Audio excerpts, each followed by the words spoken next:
Granite. The countertop choice with a rather storied history and a kitchen design trend that has been around for quite some time. Yet, every time I think of granite, I think of dullness, almost boredom, if you will.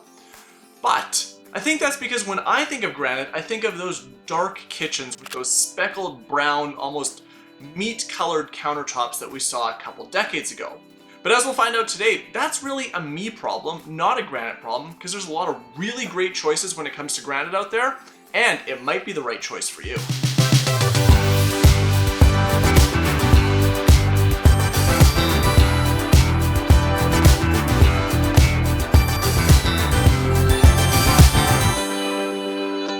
Welcome back to the channel, everyone, to our deep dive into kitchen countertops, and this week is all about granite. Now, I'm pretty sure the majority of us are quite familiar with what granite is. However, a quick geology lesson is in order nonetheless. Granite is an igneous rock made up of primarily quartz, feldspar, micas, and a mixture of other trace minerals. These minerals are what give granite the large variation in colors and texture. The cool thing about granite is that it's an intrusive igneous rock, and that means that it's formed in place during the cooling of molten rock. The slower the cooling, the larger the crystals. Typically, this all happens well below the Earth's surface where it is hot enough and there's enough pressure to melt that rock. Then, at some point in our geological history, that rock is uplifted where it becomes accessible to mine and quarry. So if you don't have a nerdy scientist hiding somewhere in you that found that last part interesting, basically, granite is a really hard rock. This is a perfect place to jump into durability. And well, how durable is granite? I'll bring that Mohs scale back up one more time where we know quartz sits at roughly a value of 7, while granite, which is made primarily of quartz and feldspar, sits slightly lower, somewhere around a 6 to 6.5. This still makes it incredibly hard and a durable surface. Granite will hold up really well to natural wear and tear from our kitchens, and like quartz and quartzite, it is quite resistant to scratching. It's even resistant to stains if it's been sealed properly. On the other hand, granite can be chipped or nicked or cracked if a heavy object is dropped on top. However, this is pretty common amongst all of the natural stones outside of soapstone. As long as your fabricator has taken the time to identify the weak spots in your particular slab, you should be able to enjoy these countertops for many, many years to come. Alrighty, you probably know the format by now. It's time to discuss those pros and cons, and thankfully granite fits into a pretty tidy list on both sides of the coin. So let's kick things off with the positives of granite countertops. Granite is unique, or at least it can be. Again, my mind always goes to that speckled brown countertop that was so popular a couple decades ago, but nowadays there's hundreds, if not thousands, of unique looking options out there. For example, last year I helped a client source a beautiful turquoise granite for a basement bar, pretty far from that speckled brown countertop. Granite is heat resistant, and this has probably been one of the most common selling features discussed when it comes to granite countertops for the last several decades. No need to worry about those hot pans or pots coming off your stove or cooktop. However, this doesn't seem to hit home quite as well as it once did. As quartz continues to rise up through the rankings, becoming one of the most popular kitchen countertop choices of the last several years, it seems like heat resistance is not quite the priority it once was. Because, well, as we know, quartz countertops not exactly heat resistant. Since we're discussing granite and its resistance to heat, I'm gonna go back to one of the things my fabricators told me last week. When no one was willing to stick their neck out on the line, use a hot plate or a trivet. We just don't know all of the minerals in these stones, and when it comes to natural stone countertops, soapstone is really the only one that you can be 100% sure will withstand those hot pots and pans coming off your stove. Granite is durable, as we discussed earlier. It resists scratching and everyday wear and tear that we put on our kitchens. It's also stain resistant once sealed. This also prevents the stone from becoming a home for microbes or bacteria, making it easy to clean and keep sanitary. Therefore, like quartzite, which we discussed last week, I think it was last week, we can consider granite a relatively low maintenance option for a kitchen countertop. Finally, granite can add a little bit more value to your home. So I think this is really the case with all of the natural stones and engineered stones like quartz out there. However, granite is easily recognizable and many buyers still consider it a high-end material. This can translate into maybe a few extra dollars when it comes time to sell your house, or it might even sway a buyer who's sitting on the fence.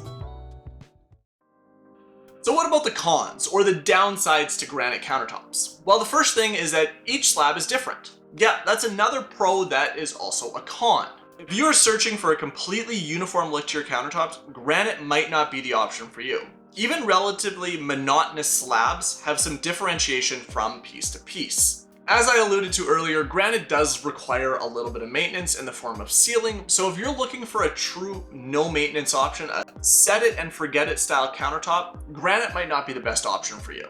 Now, be careful with your meat cleaver. Okay, well you're probably fine as long as you're not trying to hit your meat through your countertop's cabinets and hit the floor below you. But granite is a natural rock after all, and it can develop cracks or fissures. Interestingly enough, I have seen a granite slab on an island completely split in half shortly after install. Now, this was probably due to some sort of missed imperfection during the fabrication stage. However, it did set the project back a few weeks. Now, this is just something you wouldn't have to worry about if you went with something like a soapstone in the natural stone options or an engineered quartz countertop. Next up, we have repairs. Now, thankfully, granite is a rather hard and durable stone because repairs can be difficult and expensive. Cracks, fissures, chips, or nicks can sometimes be repaired with epoxies or resins, but the fix is usually quite evident. Now, many of the big box stores will sell you a DIY kit, or you can probably even buy them online. However, this is probably a task that you want to farm out to your local pro. They'll have the proper tools and know-how to fix your countertops properly.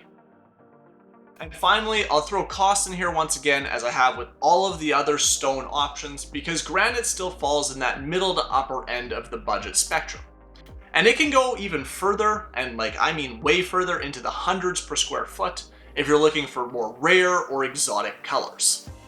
Now, after a few of these videos and sitting down to make these lists, I realized that it always seems like the negatives heavily outweigh the positives, especially when it comes to some of the natural stones.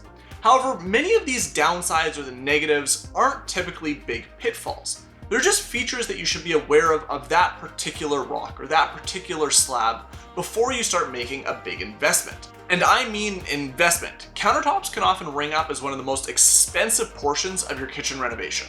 Let's move on to maintenance. And as I mentioned earlier, caring for your granite countertops really isn't a big deal, especially with a little bit of know-how. First things first, clean up spills relatively quickly. Acidic substances like wine or coffee or tomato sauce aren't going to sit and etch the stone, but they can stain it if they're there for too long, or if you've got a pocket of your countertop that is no longer sealed. Now, you should also be aware that some cooking oils can actually do the same to your granite countertops, depending on the slab you choose and its mineral makeup. Using a granite cleaner is typically the best choice when it comes to cleaning your stone countertops, simply because they'll clean the stone while protecting the sealer from any degradation. Now, a quick wipe with a little bit of soap and hot water every now and then isn't going to be a big problem, but you do need to be careful here, because dish soap can build up on the surface over time and dullien the finish or the surface of your granite countertops. So that's daily and weekly or even monthly maintenance, but what about sealing or yearly maintenance? Well, you don't actually need to seal your countertops every year, but you should test them with either the lemon or the water drop test. So you pour a little bit of water on your countertop or squeeze a little bit of lemon and leave it for 15 or 30 minutes and then come back to it. If this water or the lemon juice has stayed in a nice tight pool and hasn't absorbed into the stone or darkened the stone, you know you have a strong seal and you don't need to do it quite at that point. However, if you do see some darkening of the stone or you start to see a little bit of mark left behind when you wipe it away, it's time to reseal your countertops. That's it, a relatively simple maintenance routine to keep your granite countertops clean and sealed. It's that time of the video again, time to discuss if granite is an environmentally friendly choice for your kitchen. Now, before I dig into this and see if granite is an eco-friendly option, take a minute and let me know down in the comments if this is something you're actually interested in, or if this is something you look at when choosing materials for your kitchen renovation as a whole.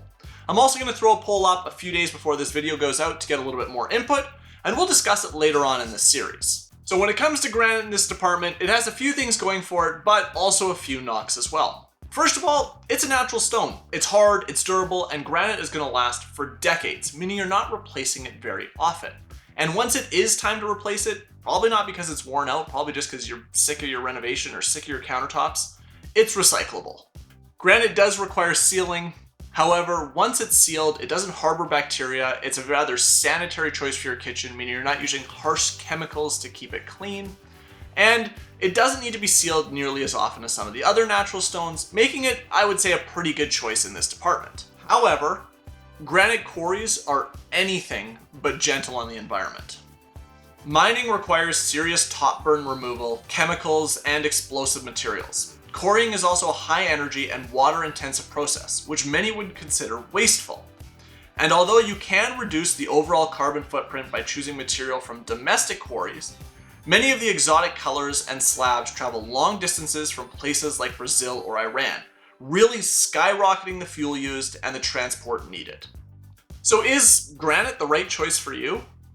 Well, maybe. And if my clients and the recent poll we put up a week or so ago are any indication, about 15 to 20% of you are going to go this route in your next kitchen renovation. Granite has a lot of positive notes without much downside. And a bonus is it's typically on the cheaper end of the budget spectrum when it comes to natural stone options. So if you find yourself in a kitchen renovation with somewhat of a tighter budget, but still want natural stone countertops, granite might be a good option for you. Ultimately though, it comes down to you and what you want for your next kitchen countertop material. So let me know down in the comments why you would or wouldn't choose granite. Thanks a ton for watching this week's video. I love sitting down with you guys every single week to discuss kitchen renovations. If you enjoyed this video, consider giving it a thumbs up. Every single one of those helps our community grow. And if you enjoy our content as a whole, consider subscribing so you don't miss out on any of our future videos. Again, thanks a ton for watching, guys. Have a great week, and we'll see you next weekend.